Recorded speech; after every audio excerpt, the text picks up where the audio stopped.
I really enjoy R&B. Nicki Minaj.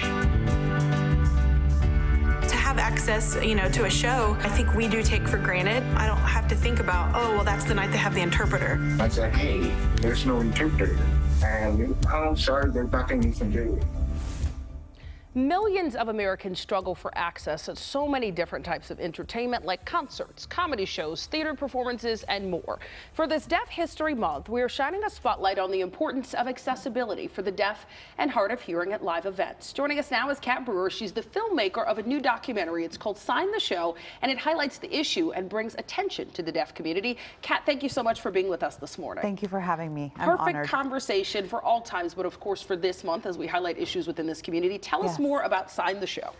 It really is a film that highlights the struggles and challenges that the deaf community faces when trying to get access to live entertainment. And that's something that I, as a hearing person, have taken for granted my entire life. Sure, most of us have. Right? I didn't realize that deaf people enjoyed music or liked going to concerts until I saw an interpreter at a show back in 2014. And then I started communicating with the interpreter and then communicating with the deaf people through the interpreter and find out, yes, deaf people love music, but they just face a lot of barriers and challenges.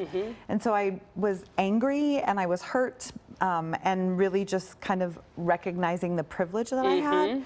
And I was going to write an article for the college newspapers where I taught, and a friend said, you should make a documentary. And I said, okay. I love that you said okay, because I understand you didn't really have experience making films. You were just like, I want to do this. No, I didn't even own a camera. Wow.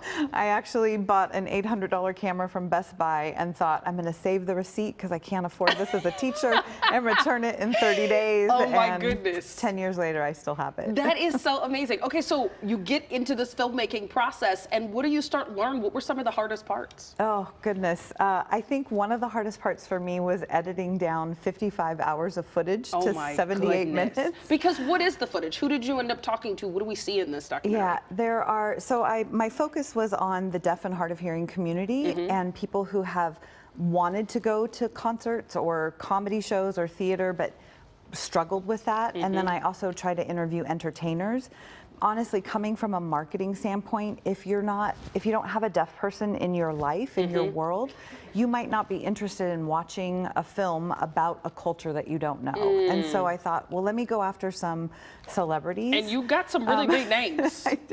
I did. I was really grateful and really lucky. Kelly Clarkson, D.L. Hughley, Andre 3000.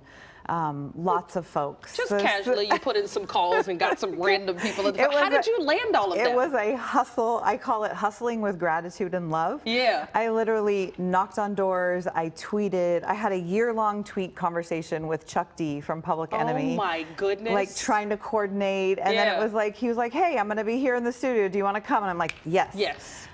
Sneaking backstage at concerts sometimes. Oh my God. And what was your spiel when you reached them? I had a 30-second elevator pitch. I'd like to talk to you about a documentary about the challenges and barriers the deaf community face when getting access to your art. And then they were like, oh, let me see. That is interesting. Yeah. What do you hope that people learn from this? I hope that hearing people realize that they have a privilege, and I hope that they learn to be more inclusive in their lives, whether that's simply learning the alphabet or going online and learning sign language from a deaf person.